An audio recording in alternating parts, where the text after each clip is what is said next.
it's Vanessa here, and I am joined by the incredible director and producer of Disney's live remake of Lilo and Stitch.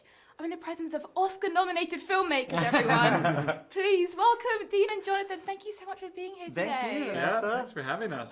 First off, I just want to commend you on the film. I absolutely loved it. I'm going to see it again on Sunday, and I'm so excited for my mum to see it as well. So just absolutely congratulations on all of it. Oh, thank you. Of course. So one of the most iconic scenes in this story is when Lilo wishes for a best friend. Oh, yeah. And she obviously gets granted a companion in Stitch.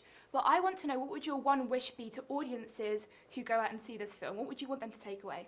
Oh, man. I mean, I hope that they are entertained. They're going to laugh. They're going to cry. I hope that they walk away with a greater understanding of Ohana and what it means to find your people. And I'll just add, and a greater understanding of Hawaii too. I think Yes. we took such care to capture Hawaii authentically in this movie, and I think people will really see that on screen. Obviously, all fans are like, no, that Ohana means family, and family means no one gets left behind. But I want to know, is there a scene that you shot that unfortunately did get left behind that you would love people to know about? If you can say.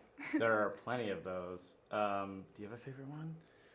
I'm trying to think of all of them. In the bathroom was really cute. That was really fun. There's a hint of it where she tries to give Stitch a bath, but that was a much bigger scene. That was very funny and just didn't quite have room in the movie. But yeah, what else? There was a really funny rock climbing sequence where Jumbo and Pleakley are trying to capture Stitch while climbing a rock wall. That was just like full of physical comedy and really rambunctious stuff that just didn't fit with the story. Maybe director's cut. Director's cut. Disney, if you're watching director's cut, the fans want it. I want it. One of the best scenes for me was Maya's delivery of "People look at me different," which I think is just such a vulnerable line in the film that we can all relate to. Definitely. I mean, I'm not going to say, shed a tear or anything, but I'm not suspect, crying. You're crying. You never know.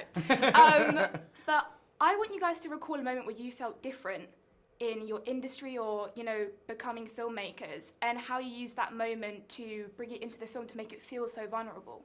I mean, one of the reasons that I was so passionate about this project from the beginning is that I saw the original Lilo and Stitch when it first came out, and all those themes about being an outsider and trying to find your place in a world that wasn't really made for you necessarily, all those really resonated with me. And I think, that is part of what spurred me into making film and loving animation and drawing and painting and filmmaking, and that is where I found my my Hanai family, my found Ohana. Lovely. And Jonathan? The other line I love there is when Nani says back to her, people just don't know what to say. And I do think that's sort of the other part of the conversation in that scene too that really touched me, because I have two kids, one of whom is oftentimes a little bit of a troublemaker, and you can see how people put kids in a box very quickly. And I think we all need to have more empathy, and I think Nani has it in that moment where she's just trying to understand that people are so quick to call kids bad kids, and they're not. We have to really try to understand them. So I find that scene so beautiful. But yeah, I think we all feel like outsiders all the time. I mean, we're constantly imposter syndrome. I don't know if anything we make is any good. It's a feeling I can we all tell have you, take my all the word for time. it, you guys are very, very good. Okay? Thank you. Very, very good. And I love what you just said there, Jonathan. I'm 18 years old, and I started when I was quite young doing presenting and content creation. And it's always that kind of idea that people don't take kids seriously. So hopefully in this film, people will be able to see that Lilo and so many other kids like her actually do have that imagination and that ambition to, strive for better and to be different, because being different is actually cool. Yeah. So I love that. Now I'm going to do some quick fire questions with you guys. Great. Favorite song? Hawaiian Roller Coaster Ride's great. I think that might be my favorite. Well, then I'll take Hamele no Lilo. I'll It's just got to take be what's one or the left. other. So, and we re-recorded both of them. So there's new versions of both songs in this movie that are really I see some behind beautiful. the scenes, with and it's absolutely great. Kumu Mark, who actually sang the original, got to come back and sing this again with the Kamehameha Choir, who sang on the original. Whose choir director is actually the mother of one of our screenwriters. So it really is a Ohana for all of us on this movie. It literally is. Oh, amazing. Favorite line said in the film? This could be animation Oh, or live I mean, action. I always felt like the tuning fork moment for the film thematically is when Stitch says at the end of the film, he says in the original too, so it's not a spoiler, I found my family, it's little and broken but still good.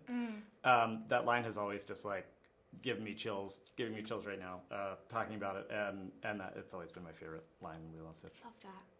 I probably would agree, but my other favorite line is a line that's actually unsaid in the movie, which is in the pizza scene where Nani's trying to express that like they might have to be taken apart, and Lilo sort of doesn't understand it, but you see her eyes and you just see her put her hand on Nani's leg, and it's actually the reverse, and all of a sudden Lilo, the child, is comforting Nani in this really difficult moment, and it's just so beautiful. It's unspoken, but I think it has so much power in the movie. Absolutely, and I think the magic of this film is it being unspoken and having that magic. So once again, thank you so much, guys. Thank you. Lilo Thank Sitch you, releases Vanessa. in theatres 23rd of May, so go and watch it because look at how brilliant our director and producer are. Thank you so much, Thank both you so of much. you. This is Thank great. you. Yeah.